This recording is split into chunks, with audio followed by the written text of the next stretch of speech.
ஊக்கமூட்டும்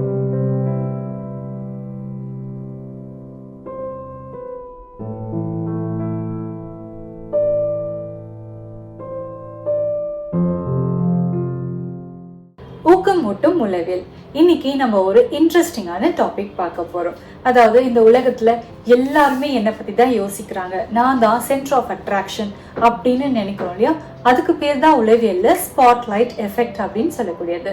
இப்போ உதாரணத்துக்கு சொல்லணும்னா, நான் வந்து ஜிம் ஜாயின் பண்றேன். இன்னைக்கு தான் ஃபர்ஸ்ட் டே.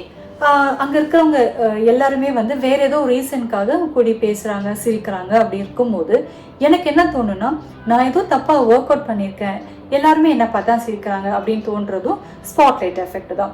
ஒரு நான் மீட்டிங் போறேன், அங்க வந்து ஒரு ப்ரெசன்டேஷன் பண்ணிட்டு இருக்கேன்னு வச்சுப்போம். அங்க ஏதோ ஒரு மிஸ்டேக் பண்ணியிருக்கேன், ஒரு எரர் ஏதோ பண்ணிட்டேன். அங்க எனக்கு என்ன தோணுன்னா, எல்லாரும் இதே ஞாபகம் வச்சிருப்பாங்க. நான் அடுத்தடுத்து மீட்டிங்கோ ப்ரெசன்டேஷனோ கண்டக்ட் பண்ணும்போது எல்லாருமே இதே ஞாபகம் வச்சு என்ன ஜட்ஜ் பண்ணிடுவாங்களோ அப்படின்னு ஒரு தாட் தோணும் இல்லையா? அதுவுமே ஸ்பாட்லைட் எஃபெக்ட் தான்.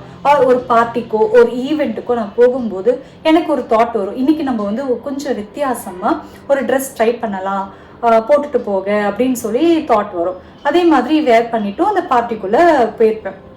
அப்போ அங்க இருக்கிற அந்த மக்கள் வந்து வேற ஏதோ ஒரு காரணத்துக்காக அவங்க பேசியிருக்கலாம், இல்ல சிரிச்சு ஜோக் பண்ணியிருக்கலாம். ஆனா எனக்கு என்ன தோணுன்னா, ஏன் ட்ரெஸ் பார்த்து தான் அவங்க கமெண்ட் பாஸ் பண்றாங்க, அந்த மாதிரி தோணும் இல்லையா? ஸோ அதுக்கு பேரும் தான் ஸ்பாட்லைட் எஃபெக்ட். ஆனா ஃபேக்ட் என்னன்னா, இந்த உலகத்துல அவங்க வேலையை பார்த்துக்கிட்டு போயிட்டே இருப்பாங்க. யாருக்குமே மற்றவங்களை பத்தி பேசவோ யோசிக்கவோ கொஞ்சம் கூட நேரமே இருக்காது. ஆனா இந்த மாதிரி ஒரு அந்த எஃபெக்ட் இருக்கும்போது இவங்களுக்கு ஒரு சில பாதிப்புகள் இருக்கும். அது என்ன அப்படின்னா, இவங்களுக்கு சோஷியல் ஆங்ஸைட்டி வந்து ஜாஸ்தியா இருக்கும். எப்பயுமே வந்து கான்ஷியஸா இருப்பாங்க, மற்றவங்க எங்க ஜட்ஜ் பண்ணிட போறாங்களோ அப்படின்னு இருக்கும்.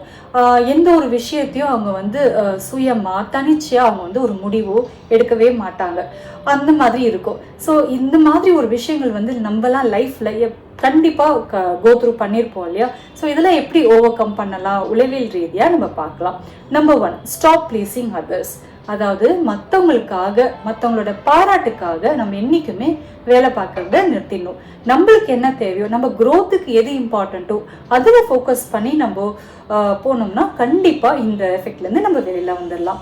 அடுத்தது இப்போ சோ வாட் அப்படின்ற ஒரு ஸ்டேட்மெண்ட்டை நம்ம வந்து யூஸ் பண்ண பழகிக்கணும். அதாவது ஏதோ ஒரு மிஸ்டேக் பண்றோம், இப்போ மீட்டிங்ல வந்து ஒரு எரர் நடந்துருச்சு, அந்த மாதிரி இருக்கும்போது ஓகே, இந்த மிஸ்டேக்கை நான் கரெக்ட் பண்ணிக்கிறேன், அடுத்த முறை இது வராம பாத்துக்கிறேன் அப்படின்ற ஒரு திடமான ஒரு மனநிலைமை வந்தா மட்டும்தான் மற்றவங்க ஜட்ஜ் பண்ணிடுவாங்களோ அப்படின்ற ஒரு தாட் நம்மளுக்கு இருக்காது. நம்ம எந்த வேலையுமே ஈஸியா பண்ணிடுவோம். லைக் அது வந்து ப்ராஸ்பரா இருக்கும், சக்சஸ்ஃபுல்லாகவும் நடந்துரும். நம்ம எப்பயுமே ஒரு விஷயம் நல்லா என்ன நோட் பண்ணணும் அப்படின்னா, நம்மளை எப்படி இருக்கோமோ அந்த மாதிரி அக்செப்ட் பண்ணோம்னா நிச்சயமா மற்றவங்களுடைய ஒரு ஜட்ஜ்மெண்ட்க்கோ மற்றவங்களோட அப்ரிசியேஷனுக்கோ நம்ம வெயிட் பண்ண மாட்டோம். ப்ளஸ் இந்த ஸ்பாட்லைட் எஃபெக்ட்ல இருந்து நம்ம நிச்சயமா வெளியில வந்துடுவோம். நம்மளோட வேலைகளை நம்ம சுலபமா ரொம்ப சக்சஸ்ஃபுல்லா பண்ணிடுவோம். இந்த இன்ஃபர்மேஷன் ரொம்ப யூஸ்ஃபுல்லா இருந்திருக்கும்னு நினைக்கிறேன். Thank you so much.